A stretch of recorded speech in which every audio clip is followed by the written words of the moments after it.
Класифициран или не е договорот со Бехтел и Енка? Вице-премиерот груби едно, пратеникот Каевски од социјалдемократите друго.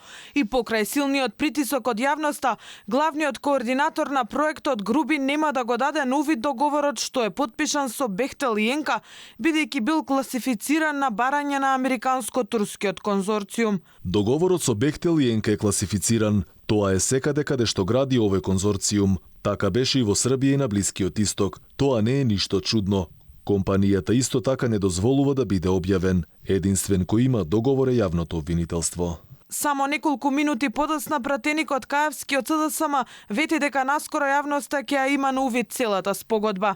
Договорот со Бехтел и Енка за многу кратко време ќе биде објавен и сите, апсолутно сите, не само пратениците, туку и сите граѓани и целата јавност имаат увид во договорот, се со цел да покажеме дека овој процес мора да биде најтранспарентниот, најинклузивниот процес, затоа што овој процес, овој проект од стратешко, од важно значење за државата.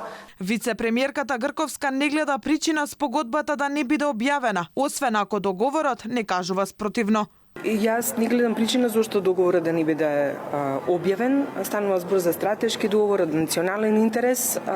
Не сум сигурна во моментов, ќе проверам дали има евентуално некоја клаузула што би го спречувала тоа. Во спротивност, пак ќе кажам, тоа е договорот национален и стратешки интерес и не мислам дека треба да биде сокриен од јавноста.